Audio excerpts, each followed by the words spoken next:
Morning, good evening, good lunchtime, whatever time you're watching or listening. Welcome to the next episode of the Two Marine Dads podcast. We are on episode 7 or 8.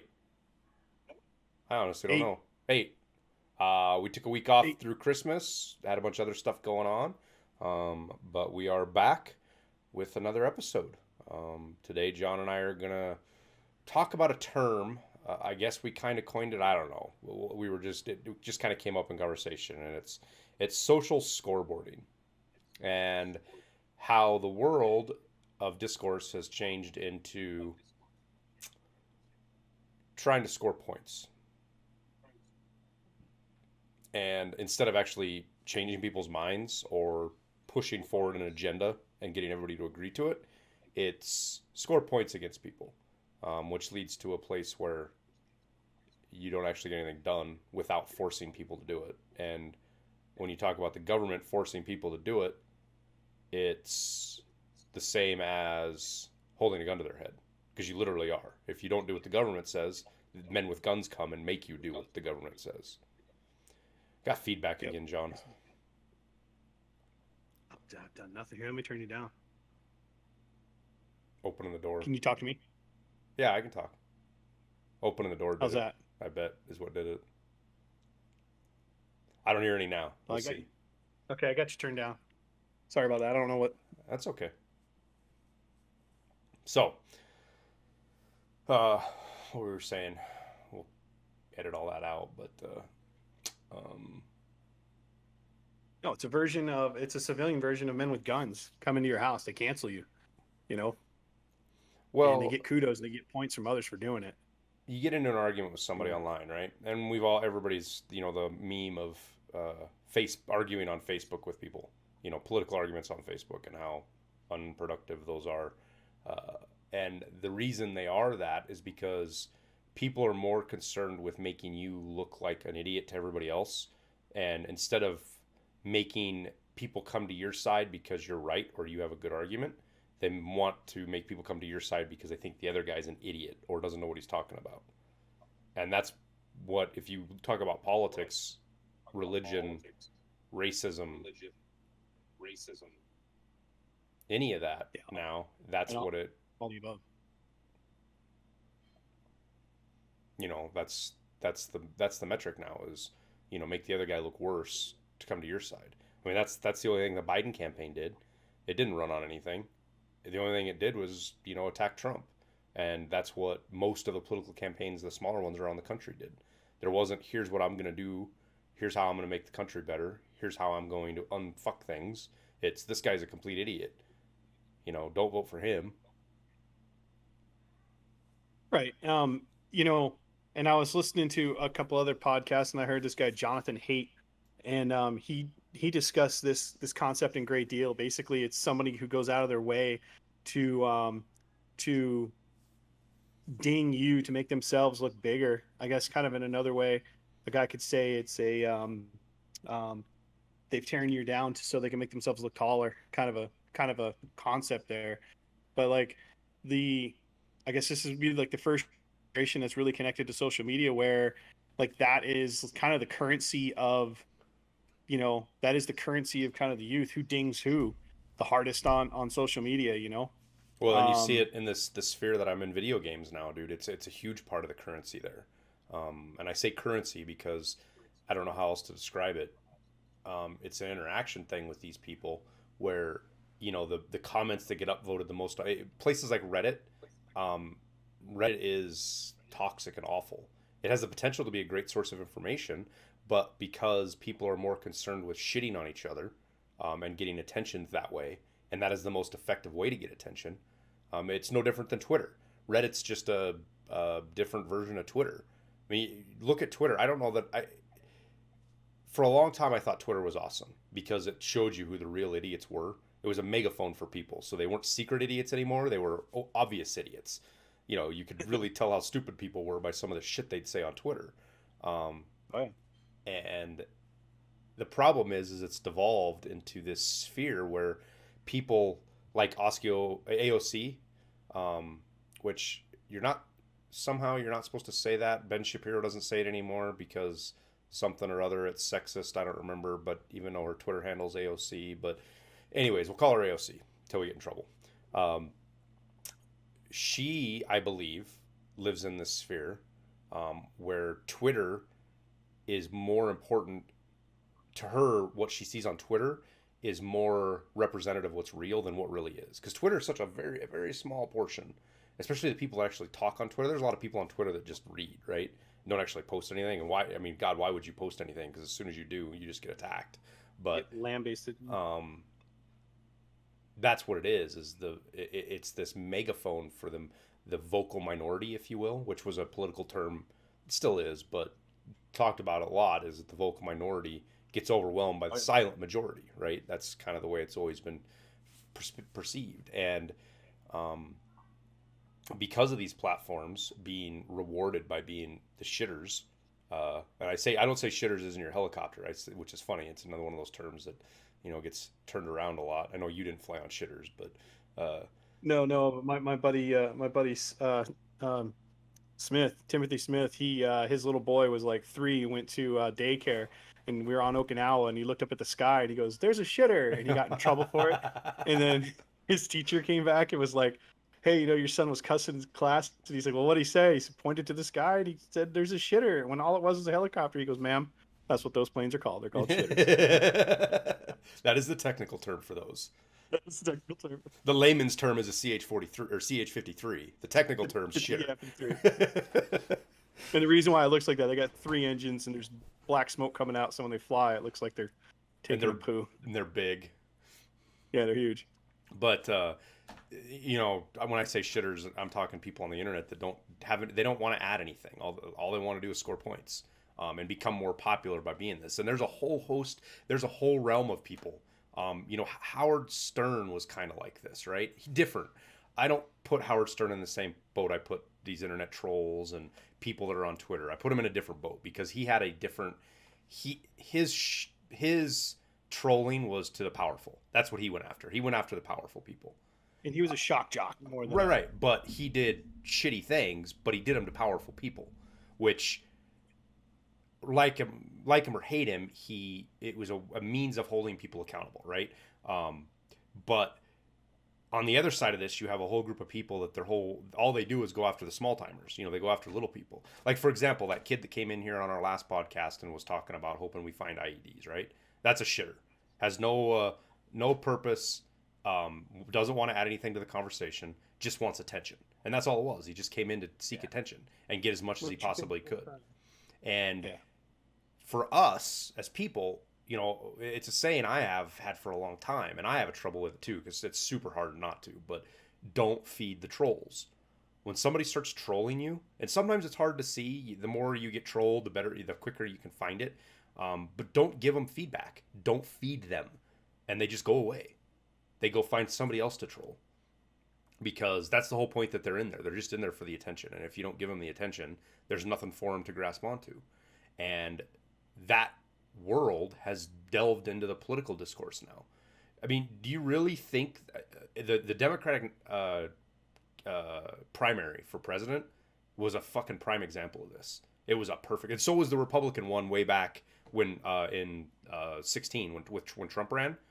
It's a prime example of this, of who can say the most outlandish, and Trump's a master of this. Don't get me wrong. I'm not saying Democrats are the ones to do it. Trump's a master of this. His number one skill is trolling the media and getting the media to give him unearned media. Basically, it's called unearned media, right? He doesn't have to pay for it. He just gets free exposure.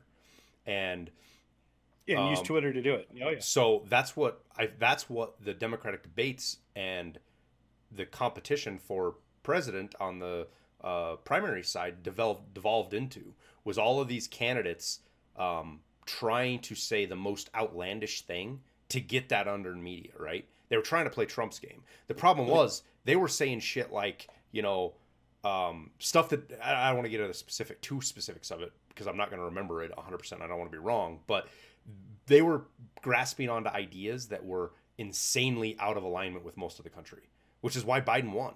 It was race to Looney Town with everybody else except Biden, and he just sat there and was like, "What city are we in?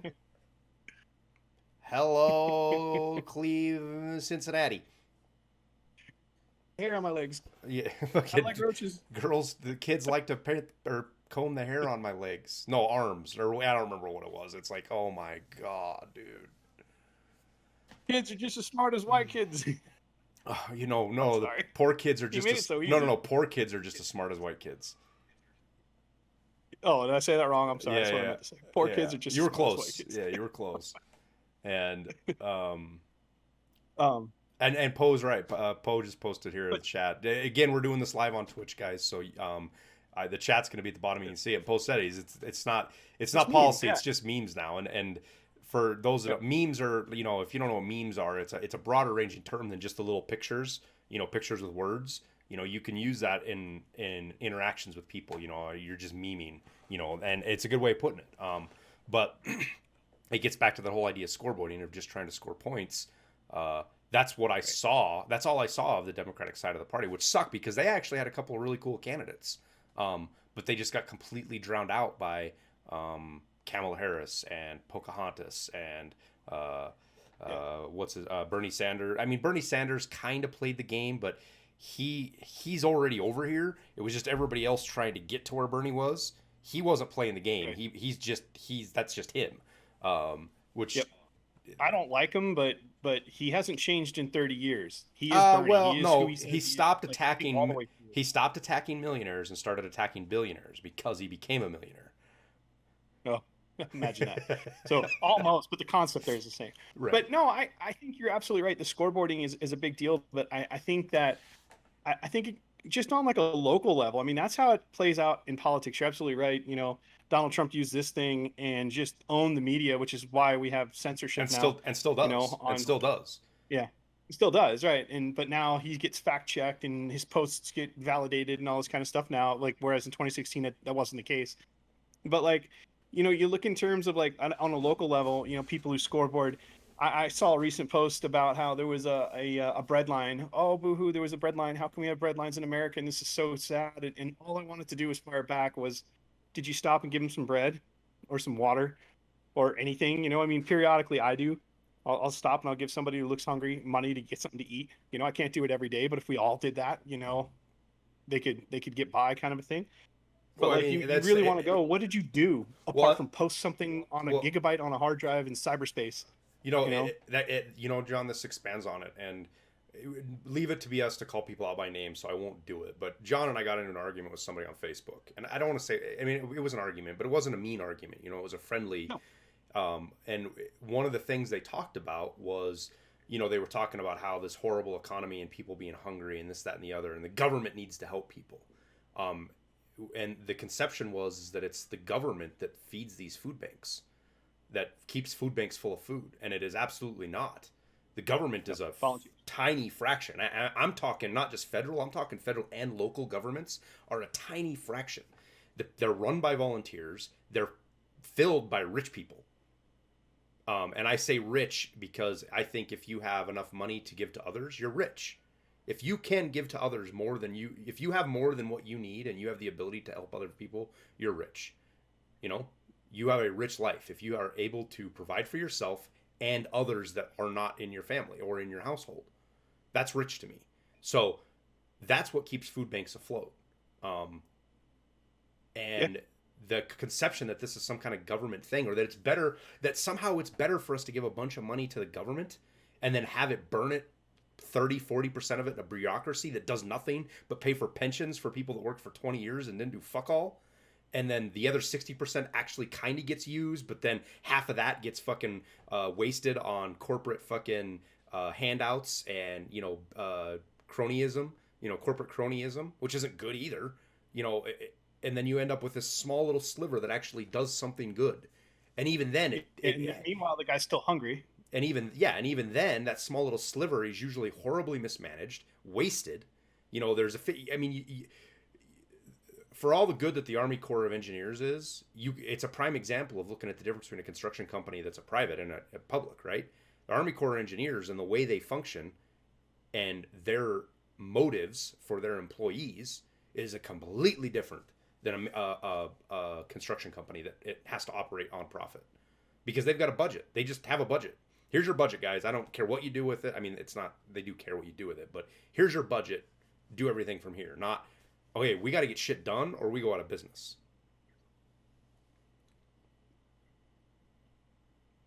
Right. And we want you to spend as little of this budget as possible. Um, You know. so slipping back into the, again, you and I are horrible at tangents, but I guess that's part of the conversation. But the idea of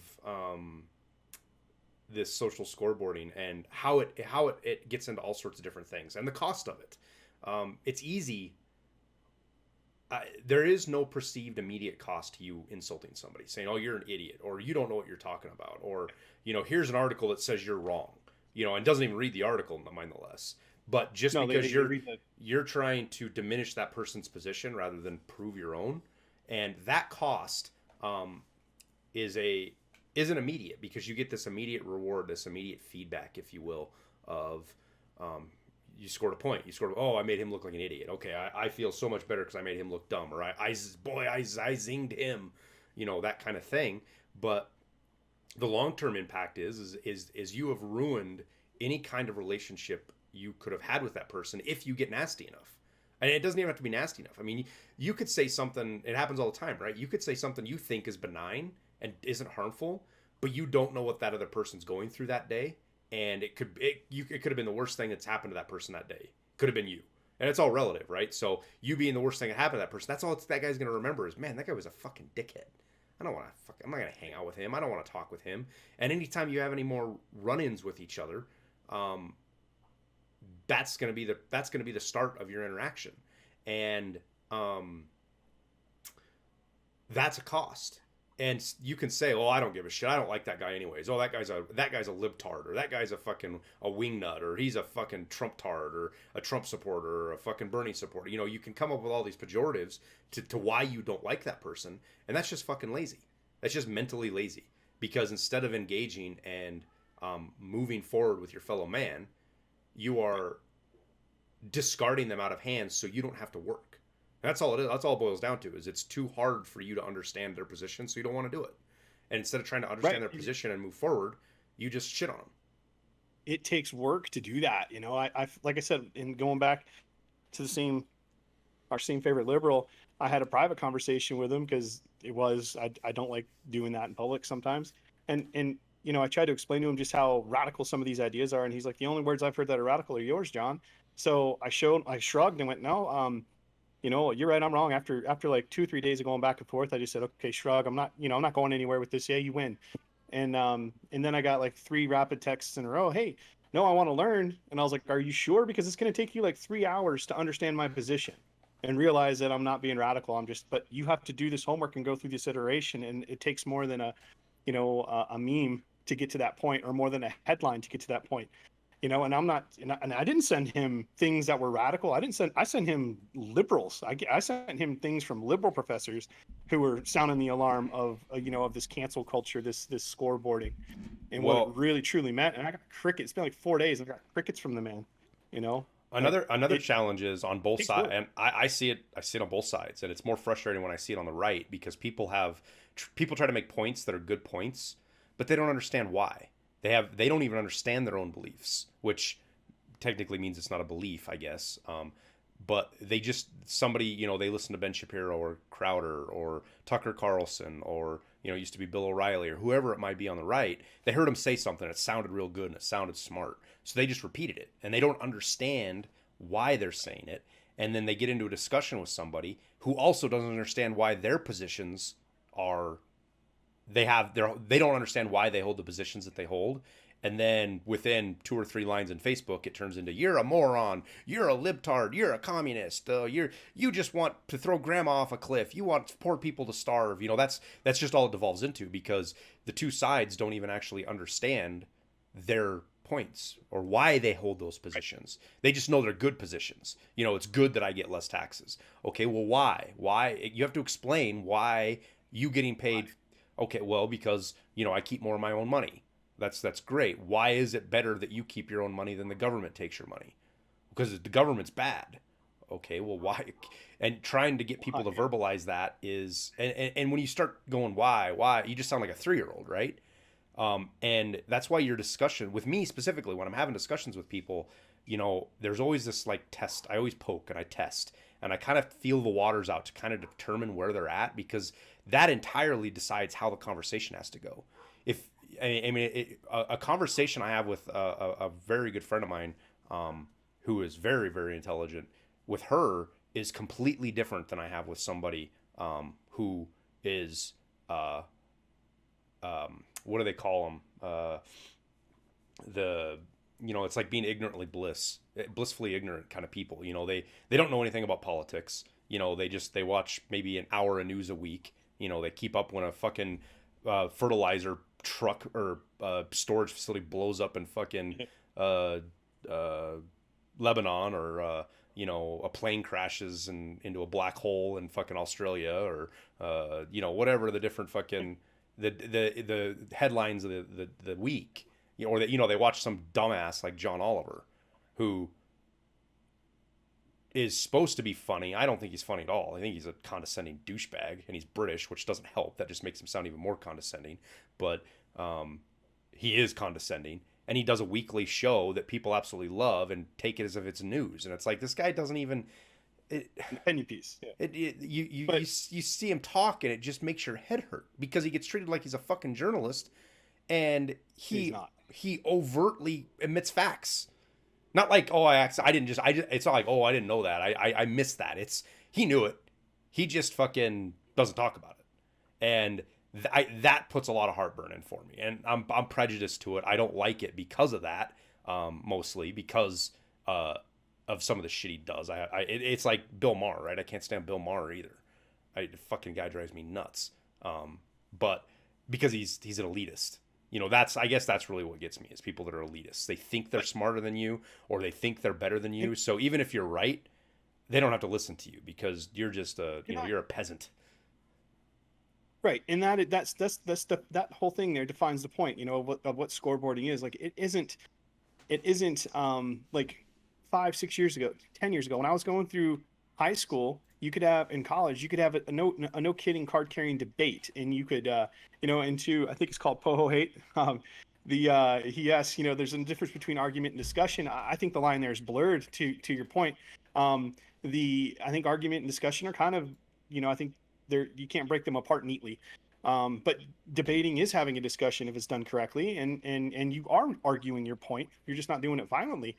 And Jonathan Haidt, he calls it the truth-seeking game, whereas you would put a side, right, left, yes, no. I put some examples: Star Wars versus Star Trek, Boba Fett versus Mando, whatever. You could put these guys, in opposition to one another, and then discuss relevant biases that the other person has. But now you've turned it into this cancel thing, where the moment you open your mouth, you're automatically demonized by an entire segment of people. Which makes people not want to open their mouth. Try to make a point. Right. So now you're gun shy. You're like, I don't want to say anything. I'm just going to keep my mouth shut. And that just, what that does to everything is terrible. Like it just, I think it was Ronald Reagan who said it. He said, if you can put a gun to somebody's head and make them work, but you can't put a gun to someone's head and make them have a good idea. And if you stifle the conversation with this radical agenda and you can't talk, all of a sudden the good ideas go right out the window. And we've seen it internally with our construction company, where someone, lets you run with the ball versus someone who micromanages, and the difference and just how much money you can make and stuff like that in a professional sense. But, there is no right and there is no left. There's this kind of this dichotomy that is the United States, if you really want to look at it. A dichotomy is a great word for it. I mean, you can talk about dichotomy or yin and yang, but yeah, I think one thing that a lot of people don't get is, in order to have freedom of expression and to be able to talk and do what you want, you have to have freedom to offend people. And that gets again into this whole idea of feeding the trolls, right? If you don't let yourself get offended by somebody, then it doesn't matter. At the end of the day, we're in control of our own feelings. We are. We control our own Right. feelings. Somebody else doesn't control them. If you're getting angry, their action can make you get angry, but you're choosing to maintain that anger. You're choosing to either ignore it and let it consume you, acknowledge Right. it and feed it, or hey, this is pissing me off. I'm gonna leave this. I'm either gonna leave the situation. I'm gonna change my mindset and go, okay, why am I letting this get me mad? This is dumb. And emotions are weird like that because they happen, right? There's no the emotion and thought are two different parts of the brain in the way they work, right? So emotions happen, and then thoughts, you try to think your way through that emotion and control it, or not necessarily control it. Sometimes you can, but acknowledge that you're having this emotion, and instead of feeding that anger and getting pissed off, for example, when people come into the chat and say really shitty things, right? I don't even tolerate it. If they come in, I give them like one chance. Like if they come in and say something kind of like they kind of dust that area of, are they just being trying to be funny? Because when Marines talk to each other, there's definitely a gray area of being a douchebag and just being a Marine. There's definitely some crossover there. Like there's some shit that I'll let a Marine say to me that I won't let a civilian say to me, and right, wrong, or indifferent. That's just how it is. Such as implying that Mando would beat Boba Fett Oh, chill out. there. 13 equal 13. The No, you're um, absolutely right. so instead of me feeding that and indulging in that shitter comment, like I could come back at him. I could say something just as equally shitty and mad and mean and try to insult them as well. I just kick them out of the chat. Oh, you're such a baby. You're such a snowflake. No, it's not that at all. It's like, No, but you're why should making I it entertain dark. that? Why should I? It's not even having to make it an argument. It has nothing to do with argument. It just has somebody being insulting. Why entertain it? Why why allow that to exist and drag down the atmosphere of what you're in? And that happens everywhere else. If you start getting into a political discord with somebody and it immediately slips into this negative thing, don't don't roll around in the mud with them. Don't get insulting. Chris used to have this bumper sticker on the back of his truck, and I can't remember. I probably can't say it exactly, but it's like never engage in a battle of wits with an idiot because they'll drag you down to their level and beat you with experience. Or another one's like, Mm-hmm. don't play chess with a pigeon because it'll just knock all the pieces off the board, or knock all the pieces off, Oh, shit on the board, that, and strut around like it won. Stuff like that. yeah, that was cool. Um, Yeah. all of that stuff is But uh, not well, necessary. that's like the And hallmark in of in the this. in the real world, if you're at a let's say you're at a dinner party, which we don't have anymore because of COVID, but once everybody gets their microchips implanted and gets their vaccines, I'm kidding, by the way. I don't really think there's microchips. They're nanobots. Uh, They're they nanobots. They're not going to be microchips. They'll just be inhaled. we're all going to be You won't even know. Decepticons. The the But no, you're beating. you get Go around it. ahead, sorry. You avoid that conversation. Once it gets into that thing, talk about football or talk about the fucking weather, and um, don't even engage in that shitty side of it because again, you're feeding that atmosphere, and everybody gets sucked into it. And before you know it, you've got two sides of the party yelling at each other. Half of them leave because it fucking sucks and it's not a fun party anymore, and then the other half doesn't even talk to each other anymore. They never even cross paths because everybody got No, into now this there's really this bad thing. visceral hatred for one another. Instead of a good dialogue. And that's like that's an easy that's a neat way of putting it. But there's like a whole nother aspect to this whole scoreboarding thing where people will go out of their way to ding you. And I'll share my personal experience with it. I'll start with my wife. She ran into Albertsons in Montana, okay, in October. So it's about 70 degrees max, 75 on a hot day. It was Left my 70. German It was Shepherd in the 75 in truck. October. No, it wasn't. Okay, so maybe it wasn't even that hot. Um, I mean, maybe in but so she Vegas, put her not in German fucking Shepherd in the Montana. back of her truck. Exactly.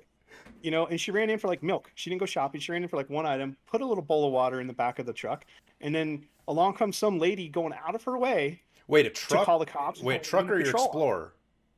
in the back of the expedition. Okay. With the windows down and all Yeah, that. yeah. But like I said, put a little bowl of water back then, and she's like, he was panting. dude, you've met Benny. Benny is a furball. He pants You when he's not remember, running. He pants in the winter. dude? You remember Grizzly, right? My dog Yeah. Grizzly. How much he loved riding in the back of the truck. Yep. And that dog, Yeah. it didn't fucking matter. That dog rode in the back of the truck in Vegas when it was 110 out. Now I had water back there for him, and he rode in the back of the truck in Montana when it was fucking 20 below out, and he didn't care. He hung his head out the side of the fucking bed and slobbered everywhere. I swear to God, the people that drove behind And me that, had their windows were completely covered in dog slobber. Now, and he was a big lab. He was a 110-pound lab, and I was driving here in Bozeman, and it was in June sometime, so it wasn't hot yet. You know, it was probably 75, 80 degrees out. And this, he was younger. He was still young at this time and healthy. We had just gone to the duck pond, and he had been running around in the lake and water. He was completely drenched wet. He wasn't hot, believe me. He was just minding his business in the back of the thing. I pull up to a train track, and there's a train coming, so the trains are down, and we're stopped, and we're just sitting there, and I'm listening to the radio, and this Subaru that had been following me from the dog park. I just thought they were going the same place they were, but this lady was following me. She follows me up, stops, gets out of her fucking car, and starts walking up to me, and I'm like, what in the hell? You know, this is something you expect in California, not Montana. Like, so like I'm like, do I got something hanging off the back of my truck? You know what? This lady's got. Am I missing a license plate? Is a taillight out? You know, that's what's going through my head. She walks up, she's like, you need to get your dog out of your truck right now. I'm like, and I'm turning around like, did he jump out? Where the hell? And he's just sitting there, right there, just happy as can be. She's like, I worked as a veterinary technician, and I can tell when a dog's dehydrated, and his tongue is white, and you know he's exhausted, he's heat exhaustion, he's gonna die. And I'm like, are you no, fucking no, he's nuts? not. He loves back there. Are you fucking nuts? It's literally what I said to the lady. And she was like, she's like, I should call the police on you. I was like, go ahead, Go ahead. because I'm gonna be home by the time they get here. You're more than welcome to follow me. I'm not gonna sit here and wait for him because you're out of your goddamn mind, lady. He's soaking Right. wet. He just spent the last hour swimming in a lake. He ain't dehydrated. Right. Yeah. But He's his probably tongue's white. the most hydrated person there. Yeah. His tongue's But white. you know, His tongue's been white since he was a puppy. What are you talking about? No, it and that's has the whole not. point. She went out of her way to exact a toll, to take something from you, your time, your money, your energy. And the same thing happened with that lady that went out of her way to call. And I guess she was standing behind a car. And Did she I actually don't call know. the cops? Yeah, yeah. She's like, I'm already on the cops. And when wife came out, like, what is happening? Thought the same thing you did. Like, oh no, did Benny get out, or did Benny something happen with Benny?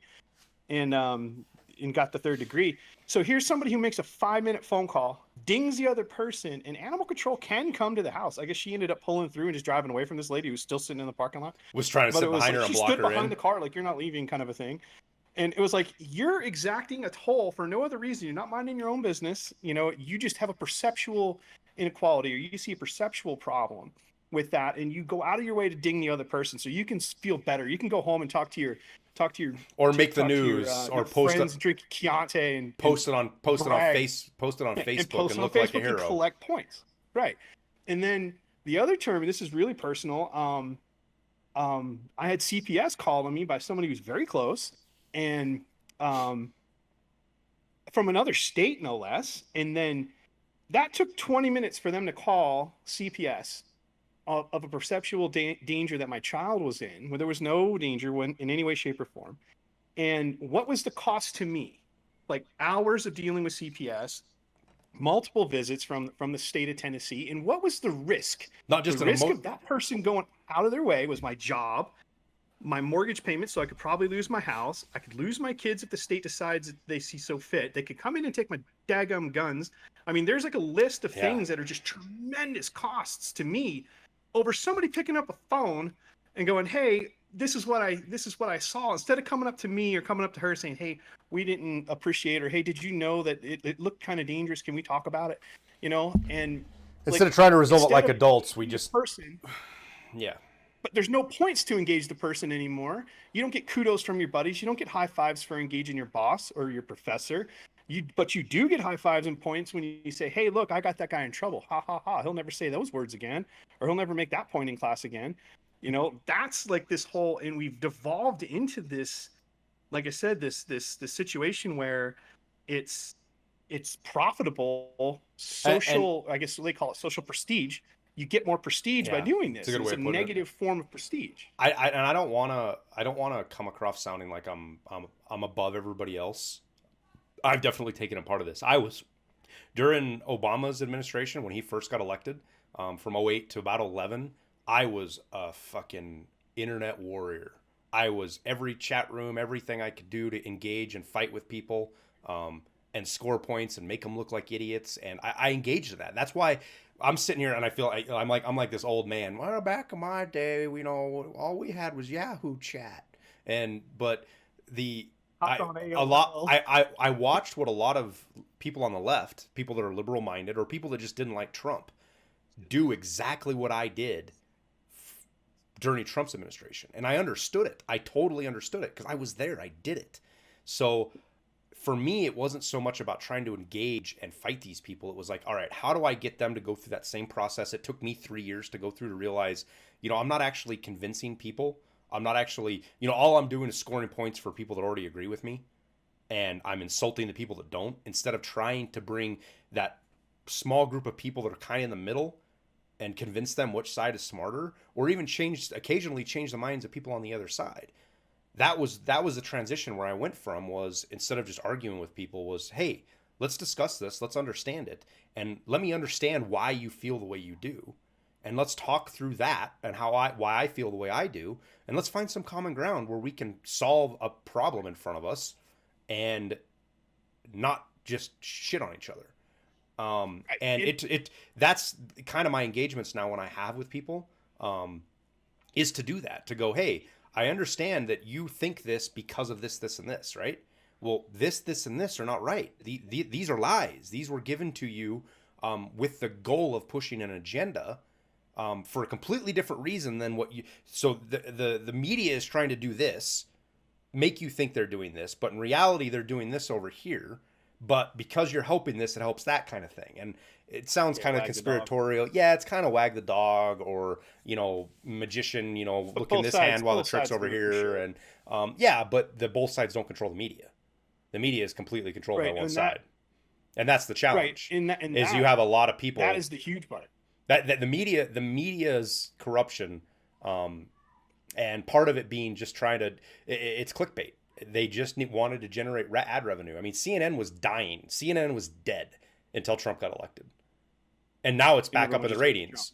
Now it was up in the ratings, and right now AT&T is trying to fucking dump CNN because they know now that Trump's not president, there ain't gonna be any money to make, because they sure shit ain't gonna go after Biden. No, absolutely not. And I mean, the media is a big part of this scoreboarding concept. Like. Some of it makes sense. Like when Nikki Haley, I believe it was Nikki Haley, correct me here if I'm wrong, Tyler, she's the one who signed a bill that took the Confederate flag off the top of the building in South Carolina. In South Carolina, yeah. And okay, so boom, kudos points for her. When you eliminate separate but equal, when you eliminate acceptance, when you eliminate the acceptance of racial slurs anywhere, like anywhere, not just in the workplace, but just in everyday language, those are huge points. But I'm reminded of what's the guy, Shaw Moore in Footloose, where he's trying to teach his flock. He's the preacher, right? He's teaching his flock, the devil's here and the God's over there. And then it divulges into this burning books at the library scene where people are like, the devil's in this book. And he's like, no, what are you talking about? But like that. Even like, and then I was thinking, well, the media really doesn't come to the aid of the conservative. And I started doing some research, and the flipping media doesn't even come to the aid of books. Like there's no John Lithgow anymore to protect the books. Dude, they've taken To Kill a Mockingbird out of school curriculums because it's too offensive, and it's like, the whole point of the damn book is wait, what? It's the most anti-racist book you can come up with. Oh my God. And they're like, it's racist. You're like, what? So like so taking down Abraham Lincoln statues because it's perceived as racist, and it's like. And here's the best part: is that freed slaves in, like, what was it, 1866 or something like this, 1867, paid for that to be made. The slaves that were freed paid for that commissioning out of their own pocket. Abe Lincoln, the government, nobody paid for that. But it was guess slaves what? who went back to work and got paid for their efforts. There's a couple of fucking college kids now and professors who can stay on their fucking social their little lines that they can put under their description of their names on Twitter or whatever the fuck it is. I got a statue taken down. You know, I'm beating the oppressor. And that's all it did. They just destroyed a piece of history and something that took a lot of effort and hard work to put together for somebody else. Also, they could put a text underneath an app that probably isn't going to exist in 15 years, and nobody even cares about now. They just think everybody cares about it. Uh-oh, did we lose you, John? Because their immediate circle thinks, oh, like I don't want to use the word circle jerk, but that's what it is. You know, it's a digital version of that. You can use the word circle. You can look how wonderful you are. The giant circle jerk. It is. It's a big fucking circle jerk, man. I'm trying not to cuss though, and you just brought it out of me. So, well, we're doing better than we started. Yeah, but no, like we are doing a lot better than we started. At least and that's because 90% of it's me. And no, and I'm right there. I'm right. Not if I'm a close second, I know it. But you know, like again, you know, there's healthy discourse and there's bad discourse. You know, and like you said, Marines have a unique way of speaking to one another and kind of putting it out there. I mean, like we would readily ridicule somebody who got, you know, marksman on the rifle range. You know, a pizza box is what we'd call it because you could see it on their chest. You know, and your social prestige in the Marine Corps is where you've been. Are you an NCO? Do you have your sword? Do you know what your chest is what kind of spells how out many service stripes do you have? Where you've been, right? Yeah, how many service stripes you have and stuff like this. You know, a couple of you know guys that had like somebody had a school level or a jump wings or they had wings in general or they had some of the rarer ribbons. It stood out. You realized, oh damn, the only thing that guy's like 20 and he's already got a this and this. He must have been here. Oh man, this guy's seen some shit. Right. I'm gonna go buy this guy a beer. Or, there's a joke that only this guy's gonna understand, and that's one of the things that the Marine Corps has is this whole the interactions. You could do shit and not worry about hurting people's feelings because nobody gave a shit about your feelings, so you didn't have any. Right. You didn't have any feelings because nobody gave a shit if you had. They weren't put up on this pedestal where your feelings mattered more than the facts, or your feelings mattered more than the argument. You had, I don't say you had thicker skin, but you did. Like it was okay to have a point and be corrected and be like, well, actually, John, you're wrong, and here's why you're wrong. Check this out. Here's a fact that you didn't know. And then I never took that kind of stuff personal. It was like, okay, you grow, and then the next time you don't make that mistake again. You didn't have enough points to make promotion.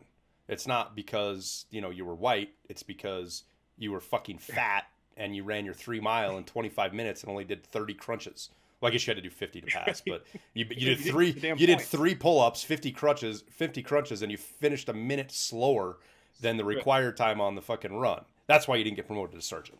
It didn't matter if you were white, Mexican, black, it just didn't matter.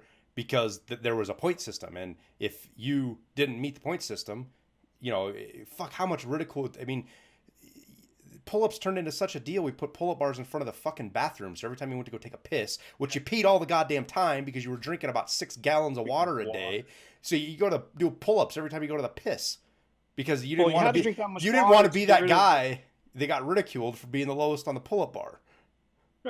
And you had to drink that much water to get rid of the 27,000 milligrams of Motrin they give you for the bone sticking out of your leg. They're like, oh, you're sick? Your corpsman gives you a fucking horse pill of Motrin. You're good. This is all you need. Go back to work. But no, like that concept, you can take it. You can take that, pretty much anywhere. But we've in construction, we had a guy who's mistorquing the bolts, and I let him know a couple times, And I was like, hey, like, this is how we're doing it. And he snapped at me at one point. And this is like the third or fourth time I'd corrected this kid. And I was like, enough. We're doing it my way. And he's like, why are you always picking on me? I'm like, dude, you're the only one. I'm not picking on you. You're just doing it wrong. And he's like, well, that makes me feel bad when you raise your voice at me. And I was like, is that the case? Are you feeling bad? Like that? I'm sure that helped. His response was like, so your solution is to mock me? Like, it made it even worse. Like, I hurt this kid's feelings. I'm like, you know what? I'm like, you're in heavy civil construction. You need to not be you need to not be, you know, offended by everything. I make mistakes every day and I get corrected and I do it. Like don't act Me, like me, my boss has never yelled at me. Meanwhile, You know, John spends the how I next work half hour wondering if he's going to get a call from HR. back. What did I? Look at S. You know, it is what it is. If I get called from HR because I made a construction worker cry, I don't. Is that an award or is that a? I don't know. Yeah. Wait, do I get a bonus for that? Do you get points for that? Am I scoreboarding? Because the superintendents I worked under, they definitely got rewarded for doing that to people. Like, um, I don't know. You know, again, there's positive and there's negative. Social prestige. You know, we talked about in the Marine Corps, like that's a positive one. Some negative ones. You know, Gran Torino with Clint Eastwood, who uses every racial slur in the book, by the way. Oh But the my point isn't God. that. The point is That he, movie was you know, like amazing. the kid next, yeah. But the kid next door, his initiation was to steal that guy's car. Like that was, you know, a form of social prestige. You join my gang, you want to join this gang, you got to steal that car. Um, the the I guess Longut. I don't know. People over in the Philippines, I'm probably butchering that. They cut people's heads off. Like back in the day, they would like social prestige was how many people of, you know, a different tribe's head did you cut off? You know, like that's probably not the most positive prestige points in the world, you know. Right. But like, you know, I don't know. You can go through example after example, but you know, we've turned this cancel culture into something that is profitable. And a You social know, prestige. I hesitate to use the term social justice industrial complex or something. You know, like we've made it profitable to ding the other guy instead of making it profitable to learn what the other person's position is and then maybe come away with not necessarily their point of view. Hey, I see somebody little in the background. She But snuck you know, in to come see if away she'd with a show point of up and then view. backs off. But yeah, like um what was it? What was that gal? Something J, Jessica J? Oh, She the was a feminist. feminist? Cassie J. Yeah. Do you know her story?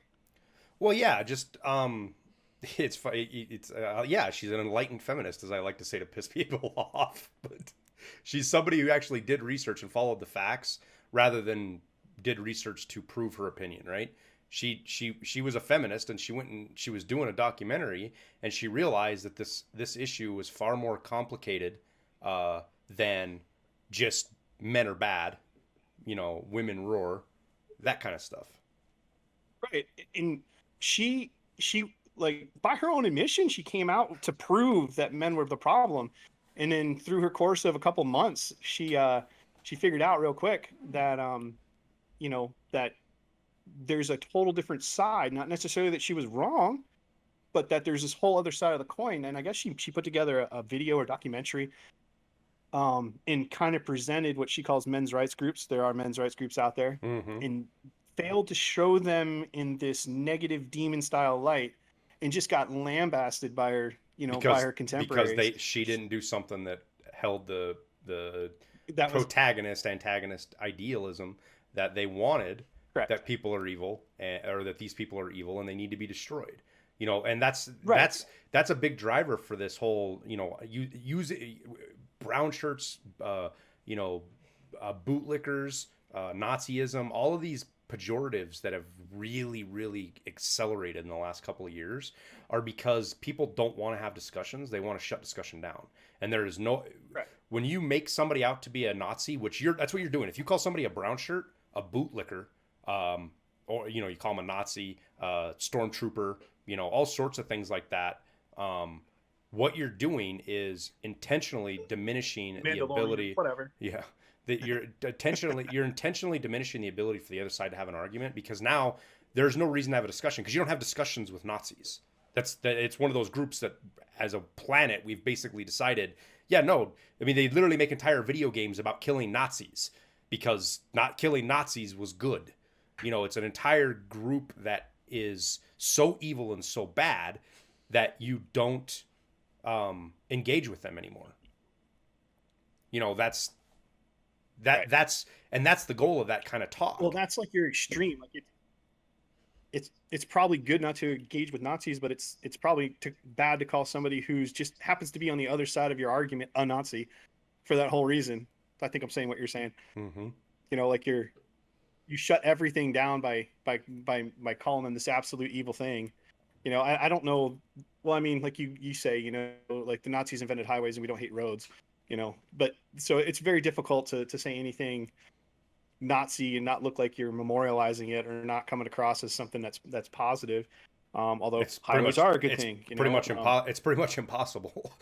yeah, right. But I mean, but they work that discourse into everyday conversation, and you're going, well, now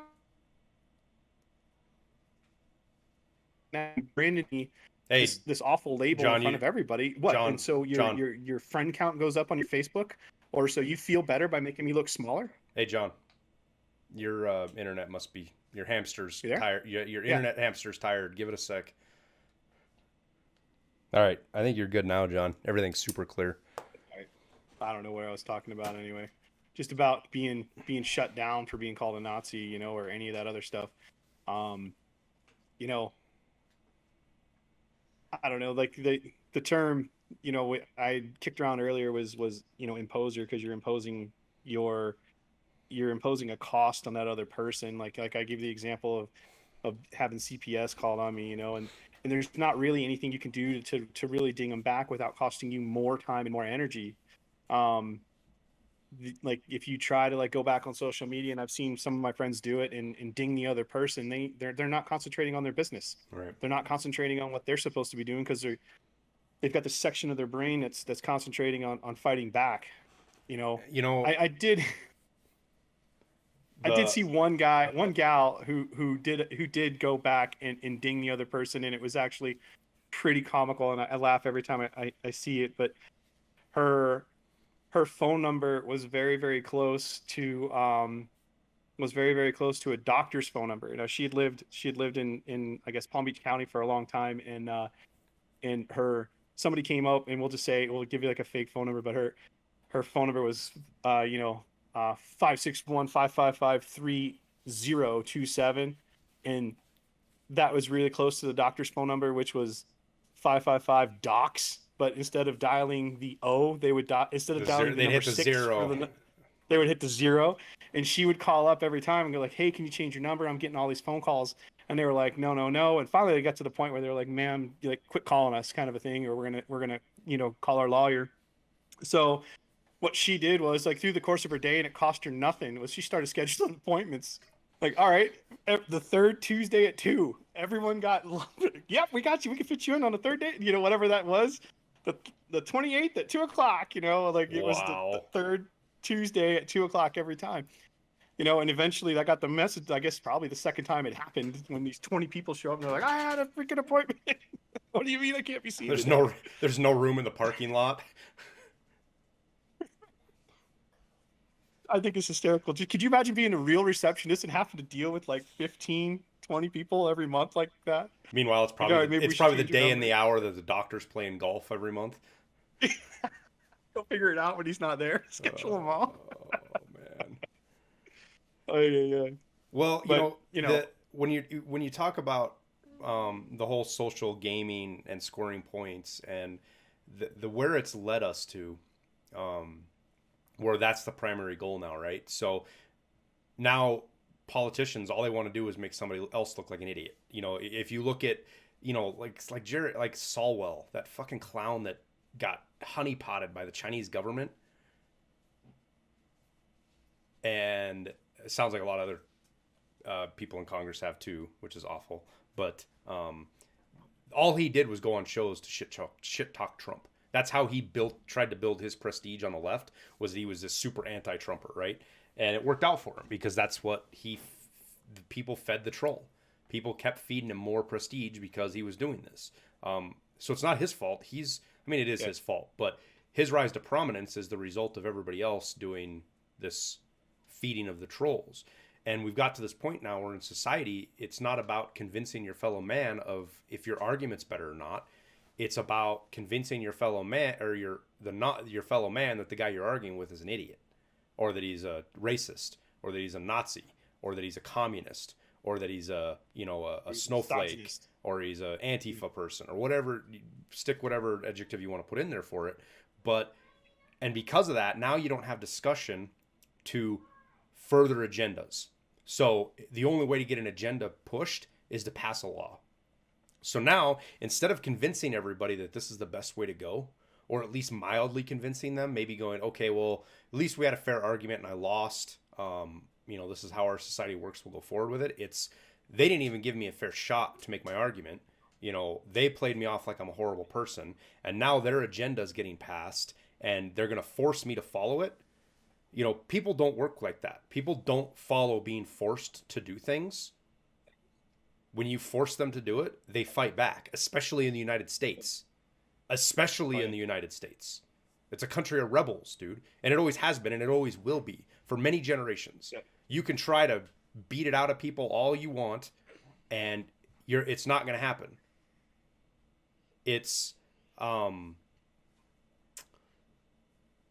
to lead to a really bad place. And until people start getting to where they are willing to listen to each other and understand each other, and then make their discussions based on that rather than insults and scoreboarding, it's only going to get worse. It's only going to go down a darker and darker path. Agreed. And it's, and I don't know if we can sum up with this one, but I mean, it's gotten to the point where if you don't even look like the other person, you don't even have a voice. So like, how dare you bring up anything about equality when it comes to, gender equality? If you're not a female and you're trying to look at it from, they act like you and I don't have daughters, like we're some sort of big bigoted thing that we want our daughters to be less than, our sons, kind of a thing like that. Shows you what a low opinion they have of us coming through the door. And it's because of this social thing. Like we haven't even opened our mouths and they already think we hate women. They have no idea that, we're married and have a couple of daughters at home, kind of a thing. But you don't look female, therefore you can't have an opinion about this, or, hey, you don't look Hispanic, or you don't look African American, or whatever the case may be. So how dare you have a point about, any argument on the other side, right? If this idea that you can't have a discussion about feminism because you're not a woman, but we're going to pass laws that affect you, is the most asinine thing on the planet. So by your logic, I can't talk about your stuff because I'm not a woman, but you're going to pass laws that affect me even though you're not a man? That's how this works? And then you get into this realm of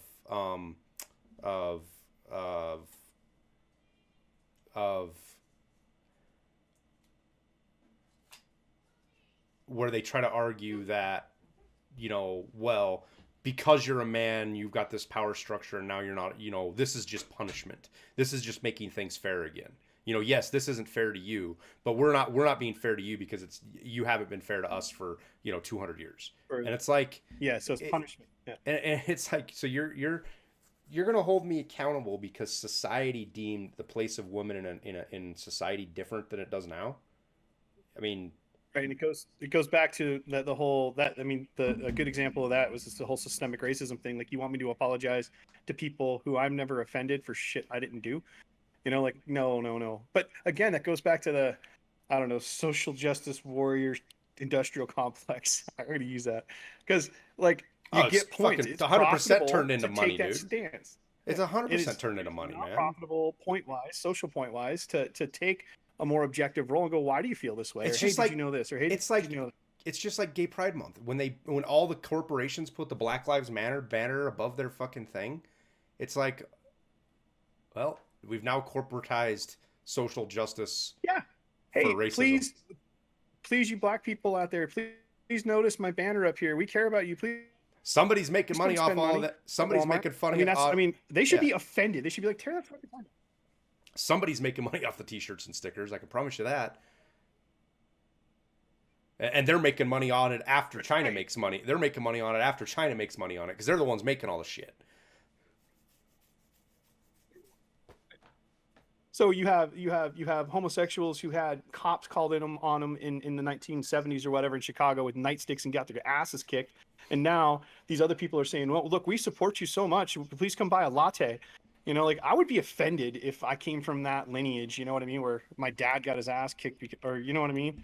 So I guess if he was gay, I wouldn't have a dad. But anyway, you see the point there. If I knew somebody, who got their ass kicked by the cops in Chicago because they were at a gay club, or same thing with racism. Where these guys in the 1960s had Doberman pinchers and German shepherds sticked on them because they wanted to exhibit their freedom to march in the and and Capitol. and It, make no mistake, that's wrong.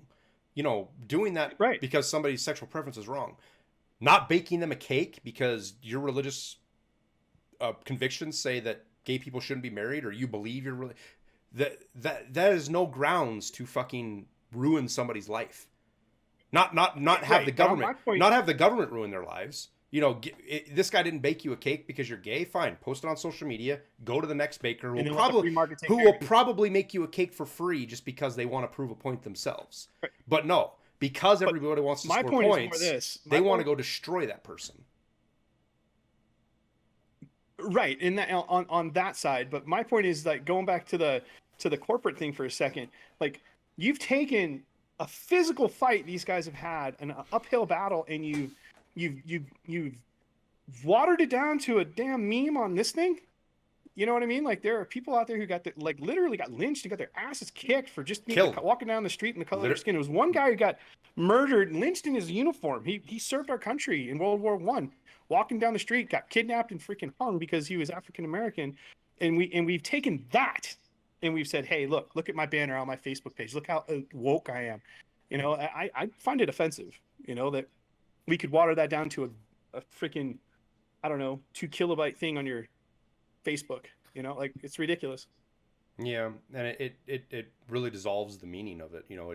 It dissolves the effort put into reaching some of the places. I mean, you have schools now creating black only reading groups and black only this and black only that, and it's like, holy fuck, we've literally gone back. We've literally gone backwards now. We've literally gone to where Guys who have fire hoses fired at them, rubber bullets fired at them to end that, and you're like, whoa, well, that was called segregation, and this is called a safe space. John, you're not woke, and you don't understand. I know what and racism looks like. you know? or the idea that you can't Points. the idea that you can't be racist if you're black. It's like, what that I, argument itself. I understand the premise. I don't say I understand the premise. I understand the premise to the point to where how evil that premise is, because it's for two people. It's for people trying to exert control and shut down the other side, and they know that's what they're doing. It's not an argument based in reality. It's an argument based in a power struggle. They're doing it to exert power. And then the other side is people that are just completely ignorant and have no thought into the way they're doing it, which puts them as useful idiots. I think that there's a third position to that, and that's the position of them wrestling with their own internal demons, where they're like, oh, I felt nervous because I saw a black guy walking down the street, and then they're like, go home and they social media, jump on social media and talk about how it's racist to think that, when 99% of the people pay no attention to that. But they take it and amplify it. And then Twitter, I don't like the fact that the Ayatollah suspends, freedom of communication or whatever. I see his flipping point though. When you give a multi-million, follower voice to somebody who's a moron, I could see wanting to, like I could appreciate his position, but they go and they're idiot.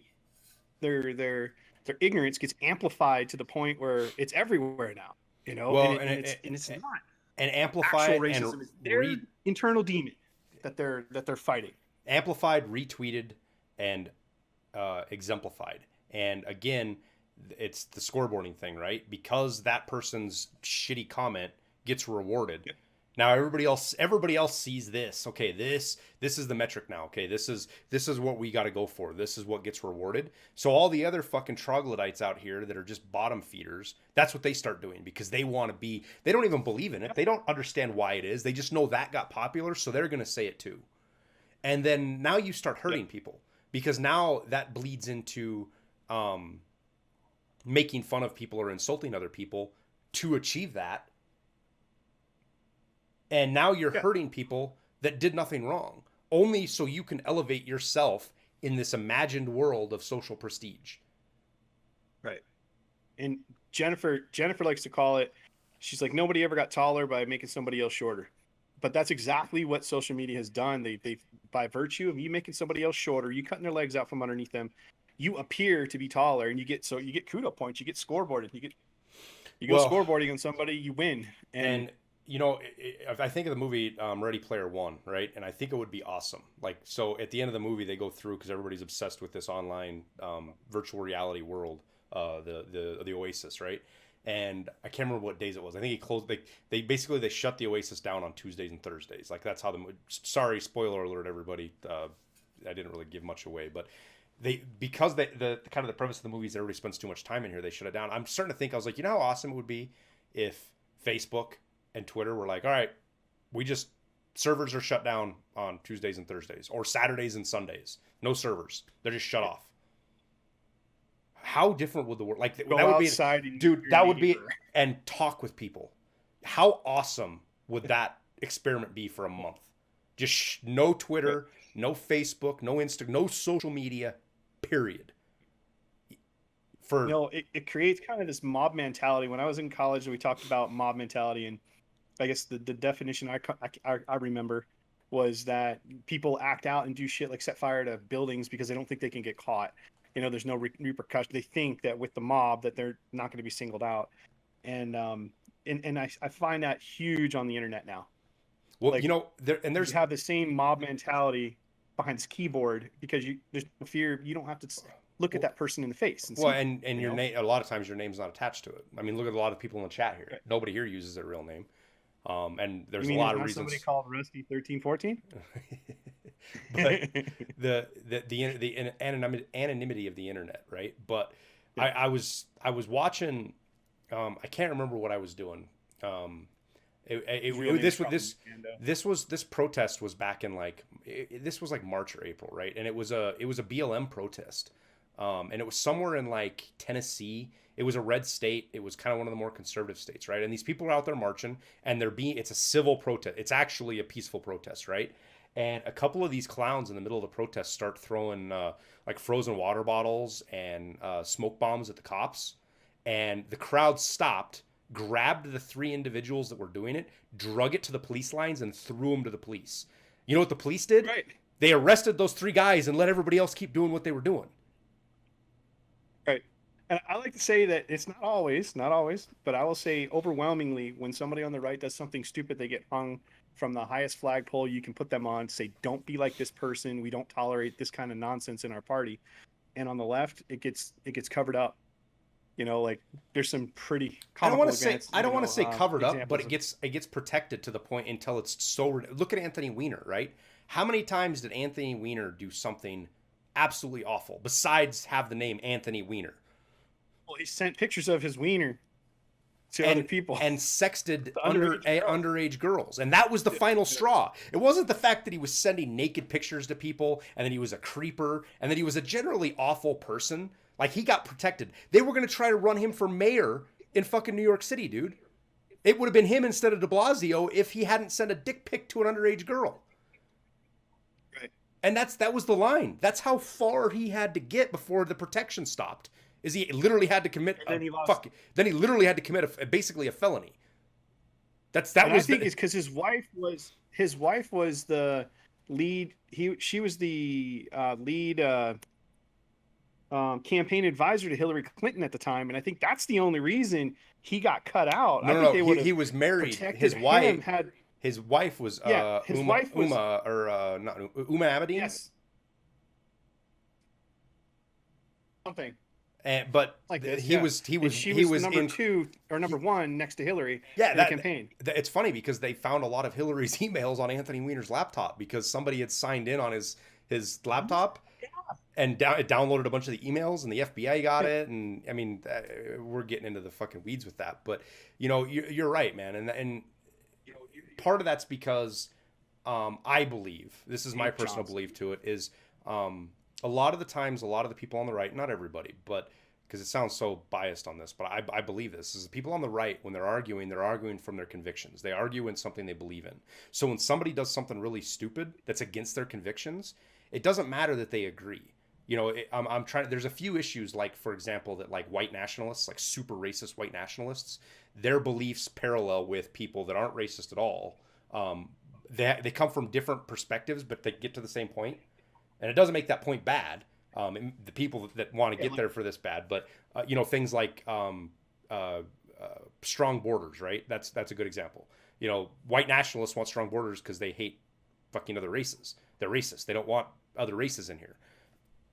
We want strong borders because we want security. We want we want to know who comes into the country. It's not to keep people out. It's to make them come through controlled points of entry, right? So you can figure out who the fuck they are, and they don't just get across in the middle of the desert. So, though, but when white nationalists do something really fucking dumb, even though they're on the same argument, they get hung out to dry. Now on the left, We flee. well, it's because we're arguing from convictions. We want our goal to be met because we convince people it's right. On the left, they just want power. So they don't care how they achieve the means. You know, it gets into Saul Alinsky and all the other stuff, but the ends justify the means, dude. It doesn't matter how we get there. For speaking from somebody that's trying to, you know, make, you know, pass gun laws and take guns away from everybody. We don't care if we're doing it dishonestly. The ends justify the means. You know, Right, which is complete ridiculous. you know, we don't care about, you know, secretly raising taxes. You know, we're not going to raise your taxes, but we're going to double payroll taxes or something, right? So you don't actually see the tax, but you're going to be paid less because now your employer has to pay it. And, you know, the way that whole system works, you know, it's dishonest. They can't win on their convictions. They can't win their argument by being honest. So they go about it in dishonest ways. You know, they bury a fucking bill in a fucking omnibus spending bill that changes laws. Instead of trying to pass that by itself, they bury it into a fucking bill where nobody can read it. And the Republicans did that. That's not even the left that did it. The Republicans did that. That's what I'm saying. It's both sides. Both sides are And guilty. so that's what I see and on the politician side, they're both equally bad, right? You see that on both sides because they don't, and again, you know, talking through this right now, I see this as it's a product of where we are because you can't have conversations with anybody anymore. You can't defend your position without being called a racist or you know, CNN cutting you out of context and making you sound like a, you know, horrible person. You know, you can't do that anymore as a politician. So the only choice you have left is to do shit in the back doors and secretly, because that's the only way you're going to get shit done. If you were to say something along the lines of, you know, I think the COVID spending bill should be for COVID relief, and we should have an international aid bill for, you know, international aid. And you're like, that's because I don't really gender like programs. We're spending. Wait, you don't. We're spending 55 you don't million on gender. 15. You don't think? And that's all they would take out of it. They would be like, I don't like gender studies programs in Pakistan, and that's all they would run wall to wall. They would wait. You're telling me that we can't? The politicians wouldn't be able to pass a budget by itself just to send $15 million to Pakistan for gender programs, something that broad and dumb. You're telling me that law wouldn't pass on its own merits? No. I don't think we should send them money. I think we should send them the gender studies professors and stuff to go over there and really effectuate some change. Just drop them off, you know, and just have it be like that. You know that's a death sentence, no, right? You just threaten their lives, John. No, Pakistan has gender studies programs, and they are very open to all those. Apparently, because we want to send them $15 million. Shot, you know, right? So yeah, that's the irony of it, is that those people would open their mouth for about 5 seconds and then they would be killed. Well, if the shitty thing is the United States, that the argument is that there's too much money, the system's too big, we can't go at these one at a time. Which there is a merit to that argument to a degree, but to me, like let's say I was let's say I was a president, right? And somebody comes and tells me that, I'd be okay. So the problem isn't that. How do I word this? So we got to pass all these bills together. We can't actually divide them up because everything's too big. Okay, so your solution to the government being too big is to make it bigger. No. All right, you know what we're going to do? We're not going to pass any. This is how we're going to do this. We're going to pass shit one at a time because it's going to be so goddamn painful. You all are going to shrink it and make it simpler. Yeah. And Yep. And then we're going to convince you to stop spelling congressman God. You know, we're going to make sure that that point is driven home. Congressperson, John. Congressperson. I'm sorry, Congress. You know, I got yelled at in college. I did this elaborate like public speaking report on fire control systems, and one of my buddies, he was a fireman, so naturally I interviewed him, and I interviewed his captain. I had like access to like the actual fire department. It was pretty cool, you know. So like I interviewed these people, and I think I used that term as fireman. And at the end of like all this knowledge about, you know, buildings and sprinkler systems, and I spent all this time on it, and the only flipping comment my daggum professor had was, "They're called firefighters. They're not called firemen." And I was like, "Really? You took away sexism out of that whole thing?" I spoke for like 30 minutes, and what you took away from it was sexism. And this is why nobody said, you know? listens to you.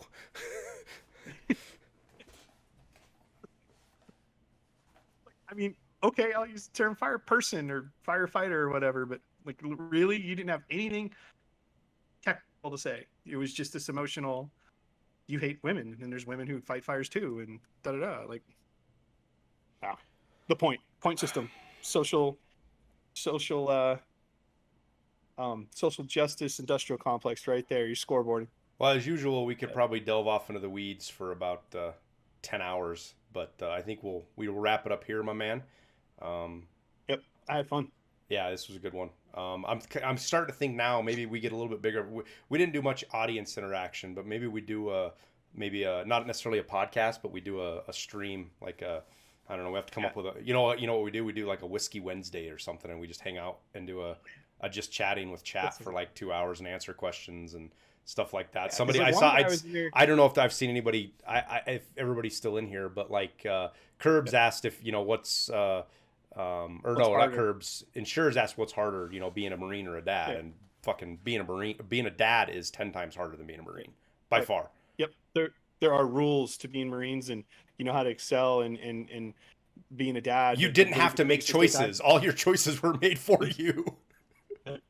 But being a dad and understanding that each kid is so different than the next one, it's much more difficult. And you don't know what one conversation or what one thing you were going to say is going to stick with that kid for the rest of their life. Yep. Things like I remember when I was learning how to drive, and we were driving by a school zone. I was riding with my dad, and I was going, like, the school zone was 15 and I was doing 25 or something driving through, and he told me to slow down, and he didn't like yell at me. He was like, "You need to slow down." And he's like, "If you drive through here and you hit a kid and kill a child, your life is over." He's like, and I'm not talking prison. He's like, "You're going to spend the rest of your life going to bed every night thinking about that child you killed because you were going too fast in the school zone." Yep. You know what I don't do to this day? I don't even drive the fucking I don't even drive the fucking speed limit through school zones to this day, dude. I go slower than the speed limit. Yeah. I got grandmas behind. I got grandmas behind me honking at me when I'm driving through a school zone. Yeah, and I've got a litany of those things in my head too from my dad. You think about that, and one thing you're gonna say that's gonna stick forever in your child. My cousin's dad told me, we were sitting around his table. I was like, I don't know, in high school. I was a freshman or sophomore or some shit, and my cousin and I were gonna go tear it up and get in trouble like we normally did. And he's like, we were talking about money and jobs and stuff, and he's like, "John, you go where the money is." And those words have stuck with me. He's like, the reason I was in New Jersey farming is because that's where the money is. And that was our life. That's everybody in Montana. That's everybody's life in construction, dude. Period. Right. If you're in construction, that's where your life is. Let's go to Montana. So, I mean, it worked out for the better. That one little nugget from my cousin stuck with me.